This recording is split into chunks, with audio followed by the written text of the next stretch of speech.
Tabooed Talk. Hi guys, welcome back to another episode of Tabooed Talk. I am your host Vincy, and today we're here with our guest Zahra Jacobs. Okay, today we're going to be discussing World Mental Health Day. Yes, it's on the 10th. That's next Monday. So we are here and we're just going to discuss the topic and a little bit about mental health. Okay, so Zahra is going to tell us now what the topic is and what mental health is in a nutshell. Great. So I'm here from the St. Kitts Mental Health Association, and next week we are observing Mental Health Week. It starts off on Sunday. We're going to be going to church. Monday is the actual official World Mental Health Day, and we're asking everyone to wear green. So if you have something green, put it on Monday. Let's raise a little bit of awareness. We're doing podcasts, we're doing radio, we're doing TV. We're doing a yoga session on Thursday, so if you want to come out and stretch a little bit. Can you tell us where these events are going to be? You said you're going to start at church.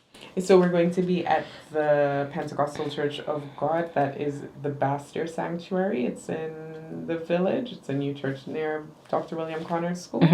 We're going to be there on Sunday. Time? We're going to be 8 a.m. Are you coming to join us Wednesday? No, I'm not. Just checking. Maybe you were coming. Maybe. No, but there's somebody out there who might want us. That's very true. Not me. So we're with you today. We're gonna be on, as I said, a couple of the radio stations. So Island T. We're going live with Island Therapy. We're gonna be on Win FM. We're just gonna be. And the yoga session is where on Thursday? Thursday we're gonna be on Frigate Bay Lawn at 5 p.m. So again, so you're gonna join us for that one. As long as I'm not working, I will try my best. Oh my gosh, I can't. That's like Celebrity, I'm loving it. Celebrity stretching with the people. Yes, that one I could work with. So on World, I can't never seem to get this. World Mental Health Day. I keep putting the health before the mental.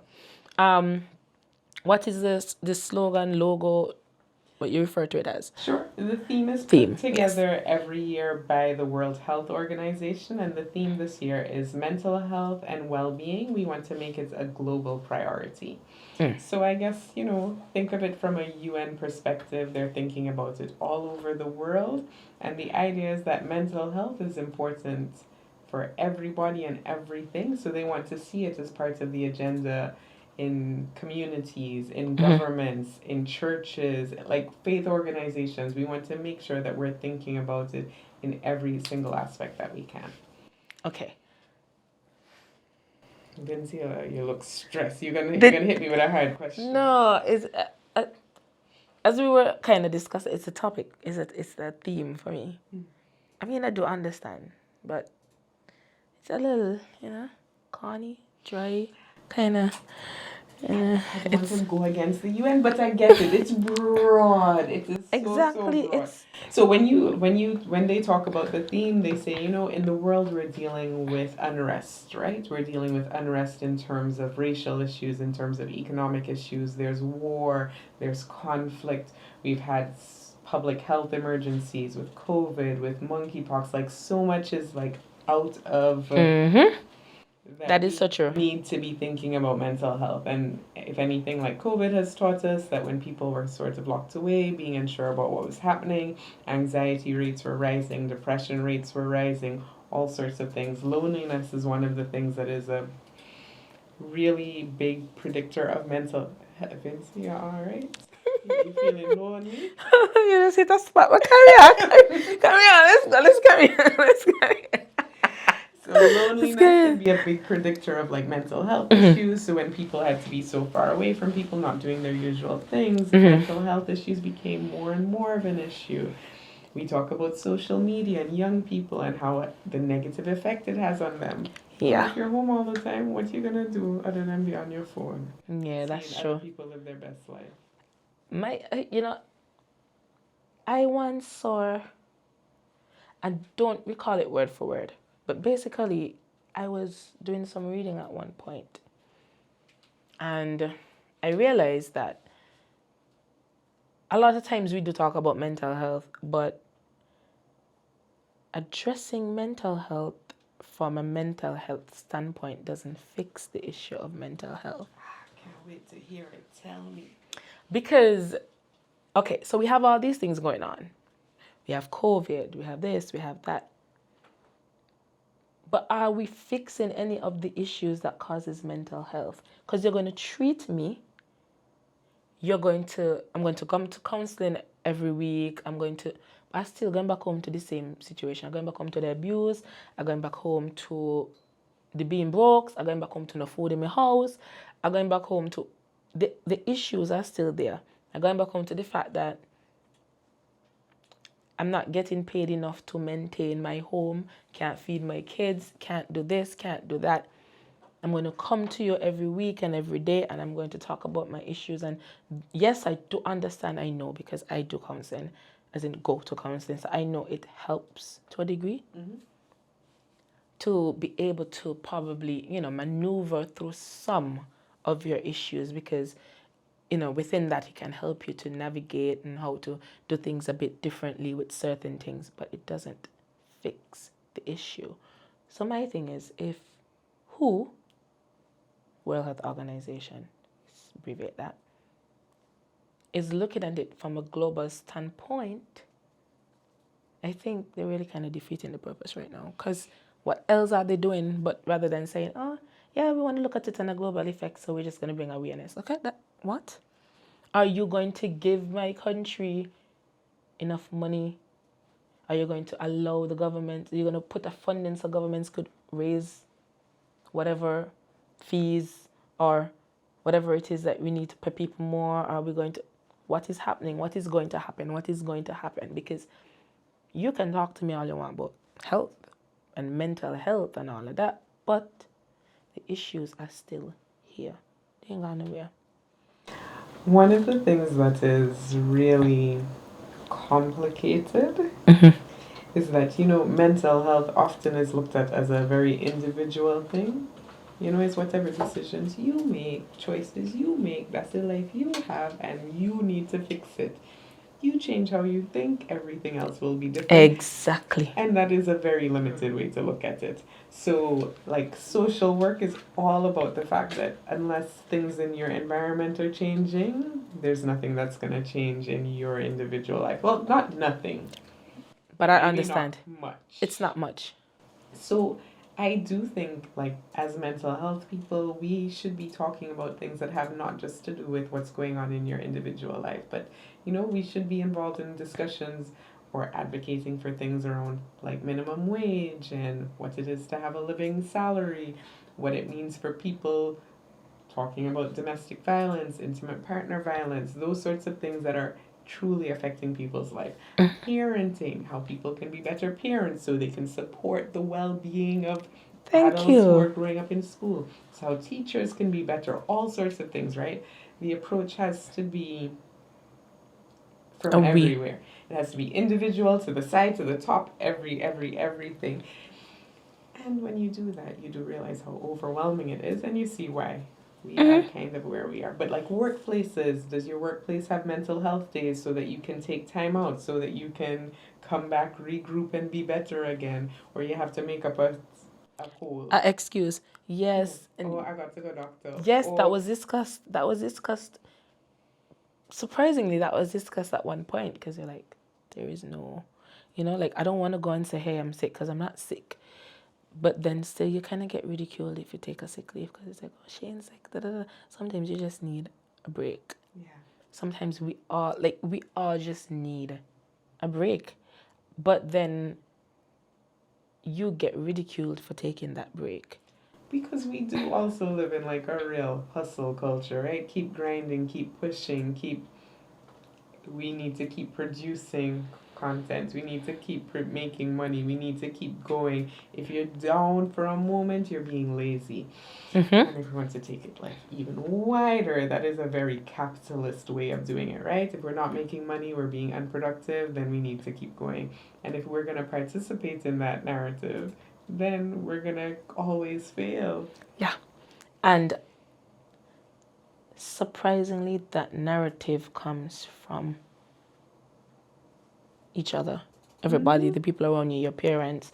It's like they have this mentality that I had to do this and that and that. You now need to do this and that to maintain. Yeah. And you get, I think I was having a conversation. This conversation seems so familiar, but in our culture, we oftentimes want to kick our children out at a very young age.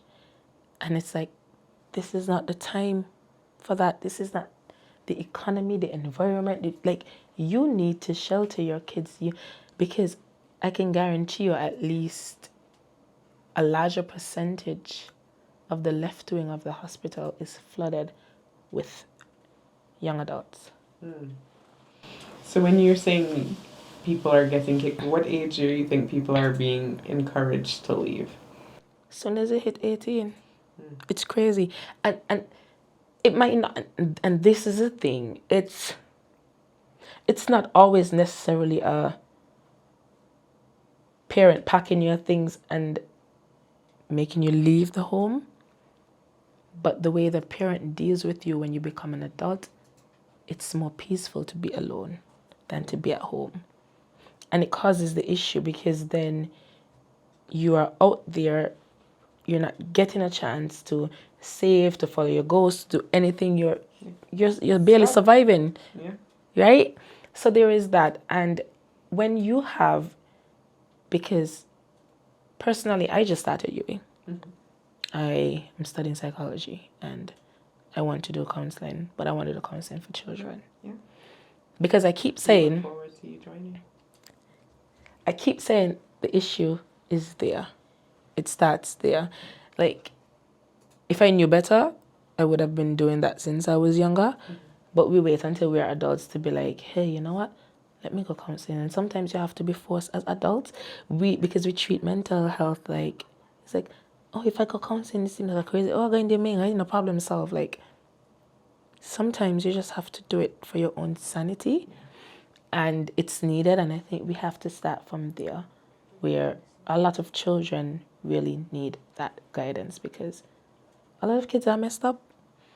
Well, I would encourage you to think about it as family counseling, right? Because just like how you're saying, when you work with a child, they go back to that same family.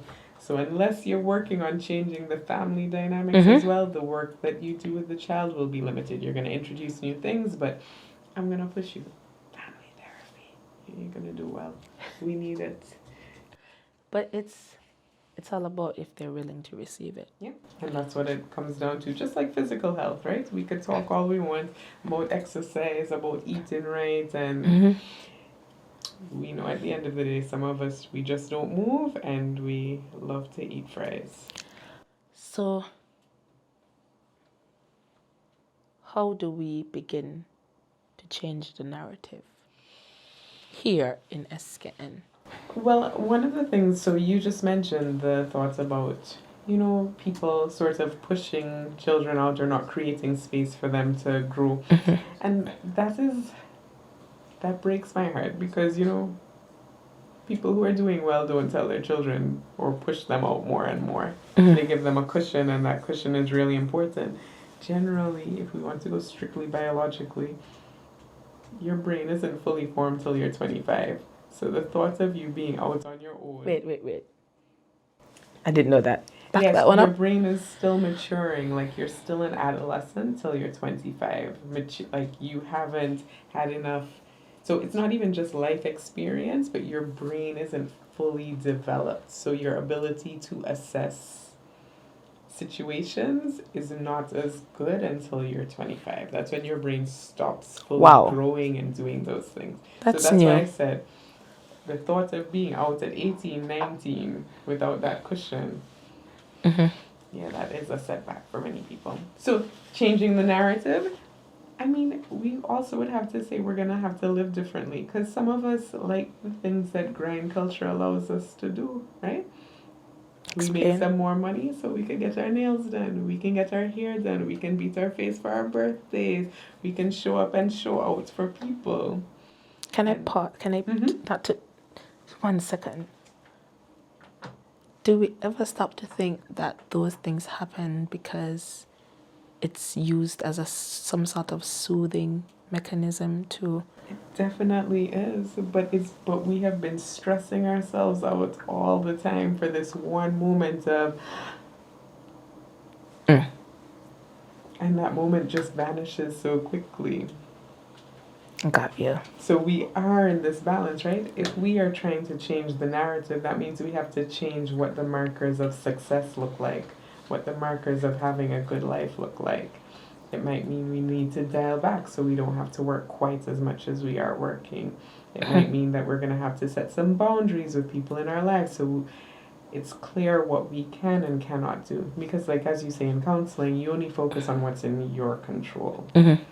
You can't really control other things, but slowing down might mean we can't be the bright, fabulous, fun people that it once was. So that's a conversation to have, though, because if someone is already conditioned to think that this is what life is, or this is what the goal or standard should be, then it's time for re-education.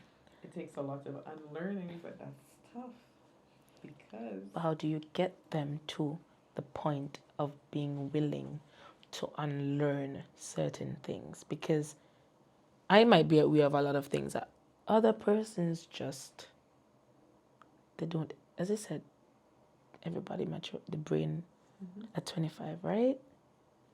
Even then, some people still. So how are we going to get... The problem is not that we can't, it's how are we really going to get to that level where we can have a certain level of persons beginning to understand to a point that they are now changing, turning with that change. Because yes, I might do it. And they say it only takes one, but I don't agree with the only takes one because it's just me. It takes many. It takes many. But these are conversations that you kind of have to have with your community, right? People who you love and trust and who are willing to see you grow. You know, what can we do a little bit differently so we're not actually stressing ourselves out so much? So I would say to you, like, your deep connections, talk about, like, what are my goals and what is this goal related to? Is this goal just about looking better, or is this goal actually going to make my life feel better? And some of us are living so much for the ground that we don't even know what things, like, what is for us anymore. And I would say the deep connections that you have, the friendships, it might be a family connection, a mentor, and really sort of do that exploration. Because even though it doesn't just take one, you have to do that reflection. And again, you have to be willing.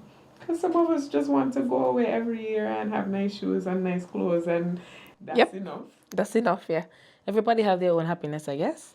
So even though we want to get away from the individual, you have to think about, how is what I'm doing serving me? How active is a mental health unit in our federation? Because I think I remember one day, a group of us at work were having this conversation. We were talking about mental health on a whole. Like, how are we using social media to reach people? Are we really gravitating to the people that we need to reach? What are we doing? Is there, I think I had a question at one point, and I was asking in a conversation I was having, is there help in each community? Is there an office? Is there something situated in the communities? We have community centers. Do we utilize them? Do we put someone there? Don't worry, Vinci, when you finish, you can join us and you'll help us reach everybody. But I'll tell you, so we have different things. So there are different services at different levels. So we have the Psychiatric Ward, which is for people who are requiring hospitalization so that they can stabilize before they can return to the community. Then there's the mental health, the Dr. Arthur Lake Day Treatment Center.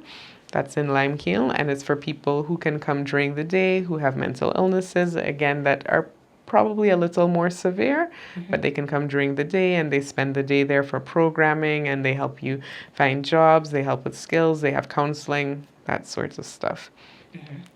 Then you have the community mental health nurses. So they go out to the clinics in Basse-Terre, Sandy Point, and Molyneux at least once a month. In Basse-Terre, it's every Thursday. You can see a psychiatrist, so people can come and fill their prescriptions, and for people, again, with more severe things, maybe get injections, that sort of thing. Then you have the counseling services at the hospital, where you can go and speak to a counselor or a social worker. There are services at Ministry of Social Services. They have the National Counseling Center, so that is full of counselors as well.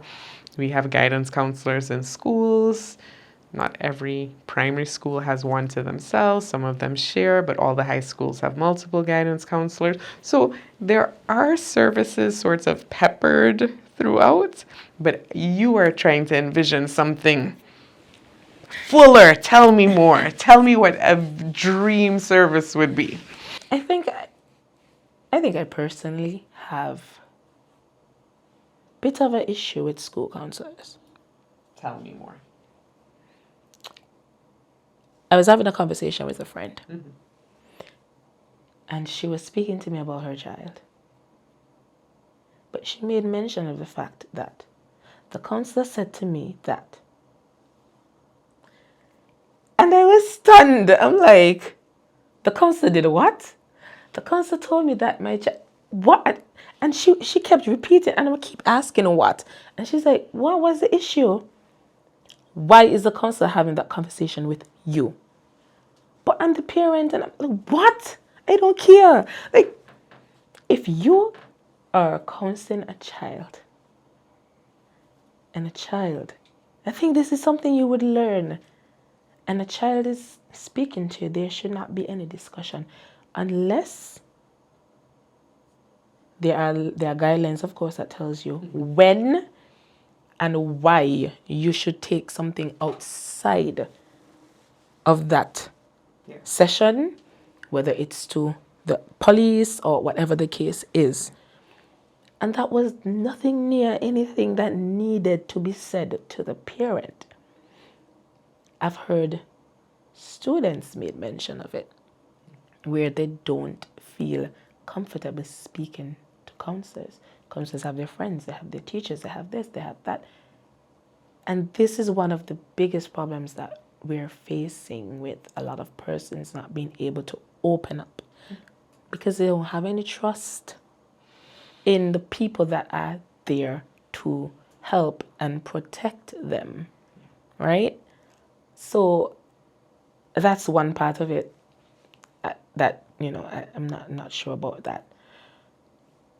The other thing for me is, I'll be quite honest with you, I had to ask earlier when is mental health day.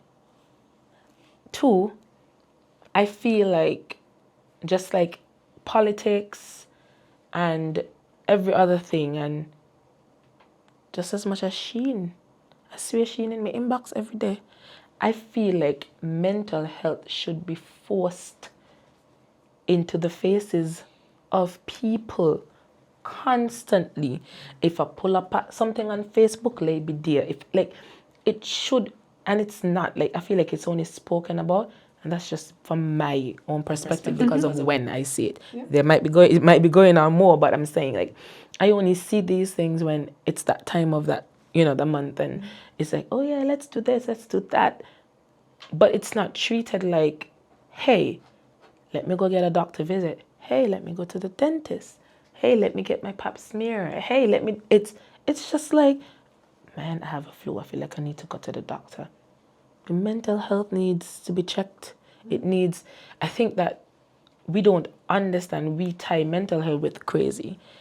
And I think it's for the mental health workers, to educate people for them to start to understand that mental health is not, when you're crazy, mental health, you shouldn't wait until you're stressed to start to think about your mental health. Like, and we are not getting that narrative over to others. Like, I think we need to start breaking down the thought processes and what people understand of mental health.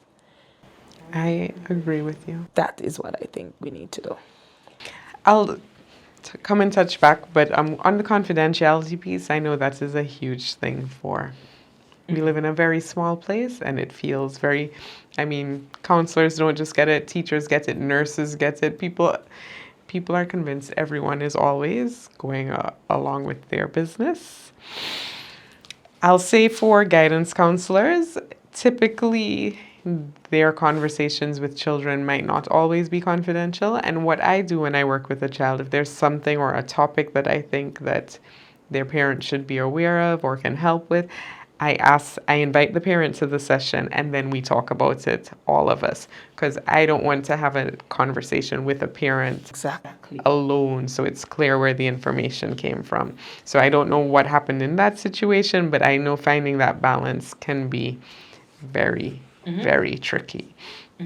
And sometimes a lot of guidance counselors are actually teaching more than they are doing the individual work. So sometimes it could be something that came up in a class that they end up telling the parent because they have a concern about something that happened. So there are all sorts of different ways things can come out. Question. Why Why what? are you going to put a guidance counselor to teach? What's the purpose of a guidance counselor? Because then you're now changing the environment for that individual, because they can't do what they should do if you're going to put them into that. And there are many a guidance counselor who would say, "Thank you, Vincy, for saying that." They want you to say it even louder. Because the way you relate to a teacher is very different than the way you'd relate to someone one-on-one. Yeah, like, my purpose is to, whether 0 persons decide to come to my office today, my purpose is to sit here and wait. Or my purpose is to observe and reach out. I'm not supposed to be in a Are you sure you're classroom. not a guidance counselor? This sound like you in the network. And I love it, but I ain't there yet. I just started for courses. Let me get there. I got 4 more years to go. I can't wait to. I got 4 more years to go. But I mean, because honestly speaking though, I personally have an issue. I'm very passionate about kids. And I have an issue with the fact that we don't allow children to have a voice, to have a space, because it starts from there. And if we are going to raise mentally confused and emotionally unintelligent people, that's where we end up having broken adults, suicidal adults, abusive adults, serial killer. Like, it's crazy. And we're not understanding that. We're not giving. It's this whole, oh, I'm the parent, you're the child. Oh, I'm the teacher, you're the child. Oh, They know that. They know they're the child. But how much more times are you going to tell them rather than allow them that space to be a child, or to say to you, hey, you did this and you hurt me, or you did. We don't do that. So if you're going to present to me a counselor but take that counselor away, then because you're going to push the counselor in the classroom to do what?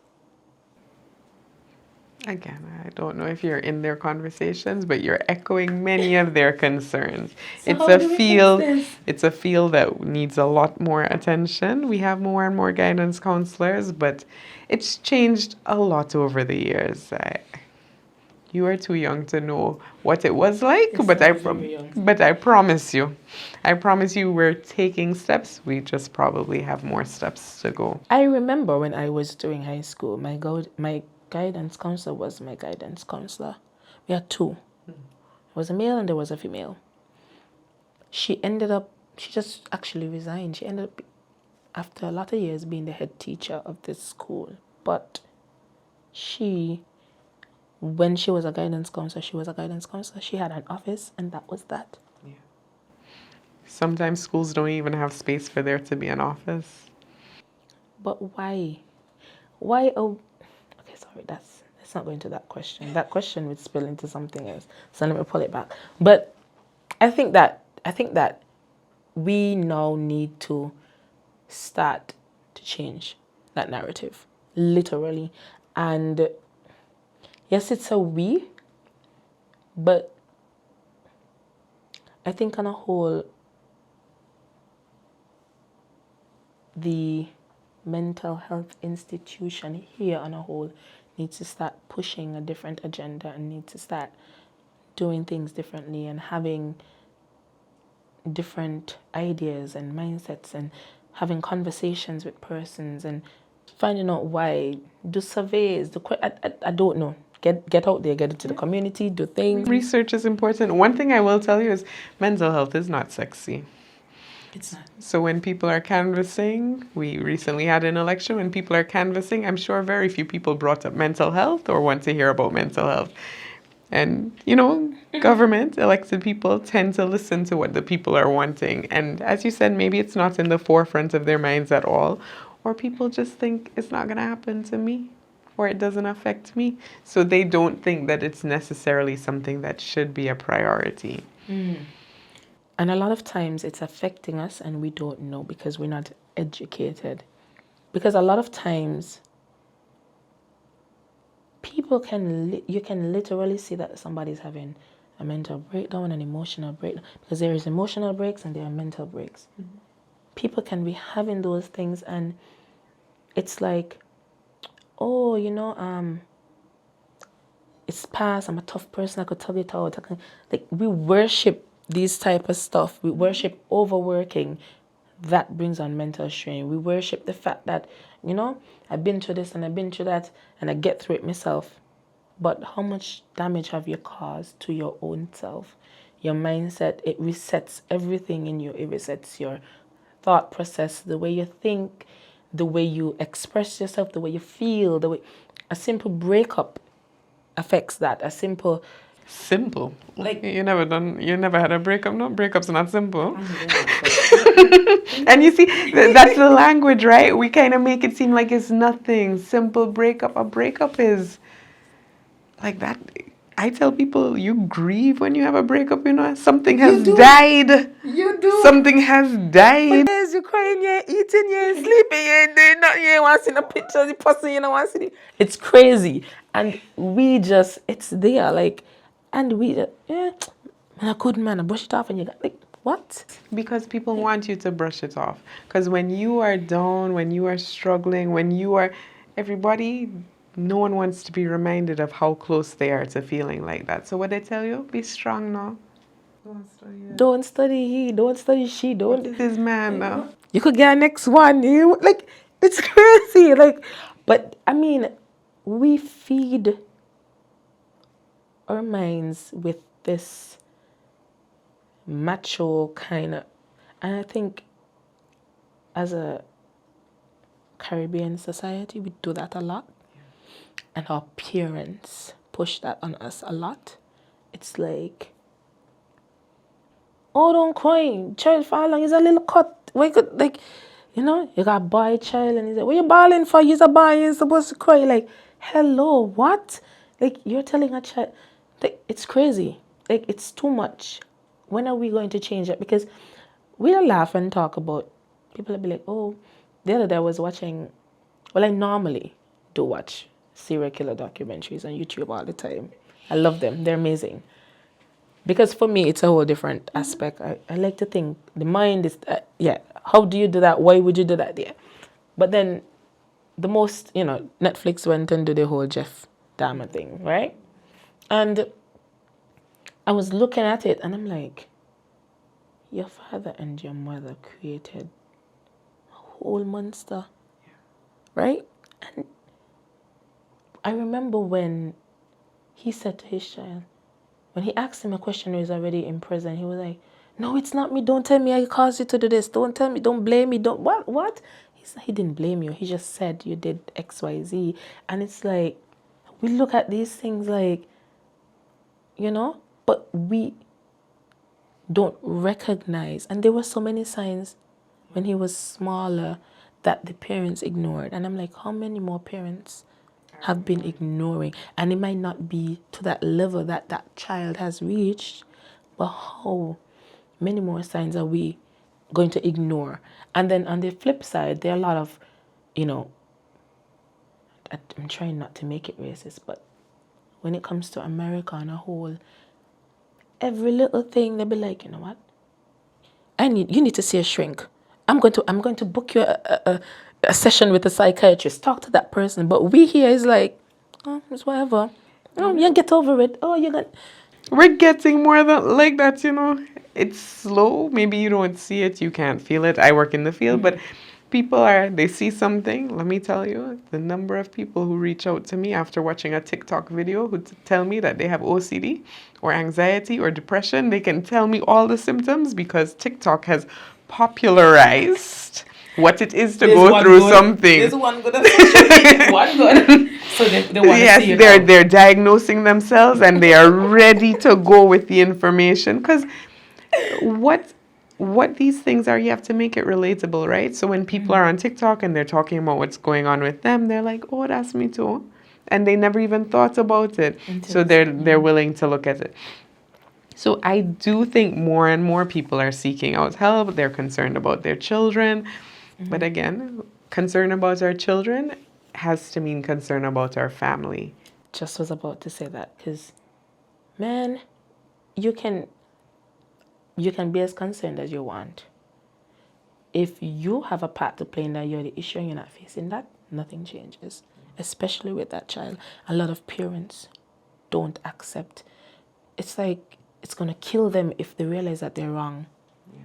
They don't like to say, I'm sorry. They don't like to say, it was my fault. They don't like to say, I did that. I am so sorry. They don't listen. It's like, I'm the parent, you're the child. But part of that is also they are struggling with something themselves, right? They haven't yet done the work that they need to do, so it's coming out in their parenting. So it's really scary to have a child that's going through something and know that you are part of that because you have work to do. That's hard to think about because your child just needs to do something a little bit different.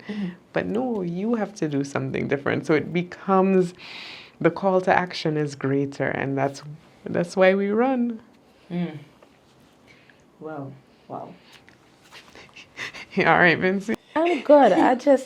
I'm just longing for the day that we get there. Like, I know it's not going to, every single person is not going to be okay. And I understand all of that. But I long for the day that we reach to that point where we're actually being involved and getting out there, where I can take up my laptop and my phone and go on Facebook and just see mental health all over Facebook. Like, yeah, like, hey, hey, go do this. Like, yeah, just, hey, man, somebody post and say, man, today so and so and so. I want to see one or two people in there saying, man, check Zahra, man, check so and so. Like, hey, like, oh yeah, man, just have a conversation. And sometimes it just takes a conversation. Very true. Sometimes it's just a simple conversation. You don't have to be in counseling forever. That is a fact. Some people come once, some people come once a year. Yeah, you don't have to be in there forever. If you want to continuously go, that's on you. You don't have to be in there forever, but get the help that you need. And I think that we need to, and with social media as well, I find that a lot of times it's always the persons who have the most laughable posts, the most funny comments, the most popular this and popular that are the persons who are struggling the most. And we find we don't reach out, we don't be like, hey, how you doing? What's up? Like, we don't genuinely care about each other. Like, there is no, I have a friend, she hasn't messaged me for the week.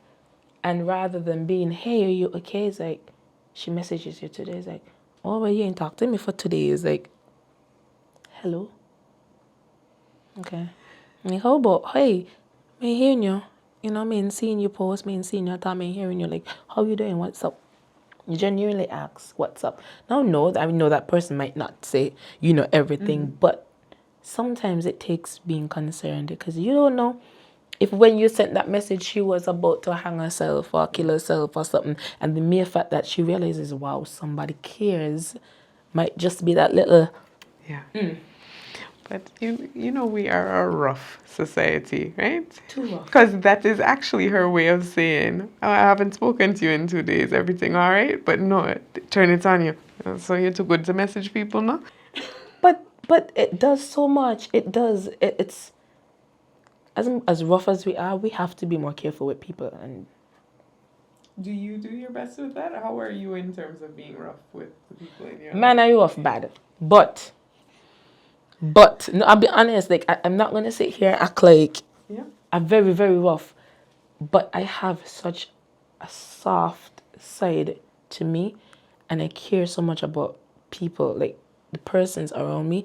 And I know sometimes I could get real dumb with my emotions and act a fool. But it's always in the best interest. And when I do realize, I always do apologize. But better life, I'm going to check on you. I'm going to see if you're okay. If may hear you, if something out the norm, hey, what's going on? Me seeing you, me hearing you, you good? I'm going to check. I'm going to make sure you're all right. I'm going to make sure you're okay. You need help. And I'm going to be there. I'm not always doing it the right way. Don't get me wrong. But also, it's kind of when you know certain persons around you, because I might not speak to you how I might speak to somebody else. Another friend, because another friend could take, somebody, a friend could take something a little different. So I could say this to her, I can't say that to her, right? But at the end of the day, like, I check on people. I check on my peeps. If me, I'm gonna check on you. I am very I feel energies a lot. So even you might say, okay, I could tell a lot of times, and even if it's just through a message, I would be able to be like, nah, this person ain't cool. I would like, you sure? Like, like I would try to dig a little bit more. If you ain't spilling anything, it's all cool. Well, I hear, just, yeah. But yeah, most people don't do that. And it's not everybody who processes that way as well, because somebody can come in this room and not feel an energy, and somebody else comes in and be like, yo, I'm feeling the energy in this room, like, nah, I'm not trying to do this. But everybody's different, so I get that. But like, we have to start caring about persons around us as well. Definitely. Because a lot of times it's like, but how you didn't see that? Like, that person, like, we are so caught up in everything else that we dismiss the people that are around us that cares, or that we care about. And we're caught up because, like, society is structured in a way to keep us busy doing nothing, so that we don't have time to truly connect with people in our lives. And we are mistaking social media for connecting with people, right? Oh, she was posting, so she must be all right. And then tomorrow morning she hangs herself. It's like, what? But she just posts. Okay. Because the thing with social media is that I can put anything I want there. You can't see me. You can't, there's nothing. I can put any expression I want on that page and feel totally opposite to what I posted. Yeah. But a lot of us just really struggle with how we feel in general. How do we actually feel? Some of us, we know happy, sad, mad, bad, fine. That's it. We never taught. What are we, like, do we talk about feeling rejected, hurt, Abandoned, overjoyed? Wow, it's crazy. So we don't have even the language to talk about how we feel. Because some of us, as I said, we rightfully just don't know what we're feeling. I mean, I sometimes have that where, like, I don't know how to feel or what to feel about this situation. But a feeling is there. You're trying to process it. Sometimes you eventually do, sometimes you don't. But I think that we need to have these conversations a lot And more. I'm so happy you are willing to have this conversation today, because sometimes people shy away from it. They're like, that has nothing to do with it. We That's don't why need it's to talk tabooed. about it. Yeah.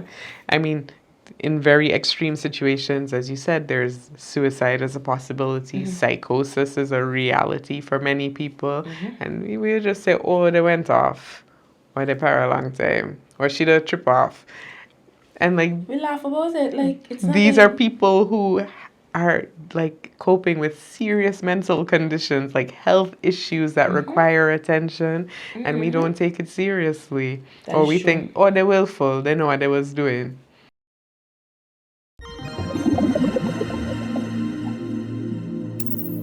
Tabooed Talk.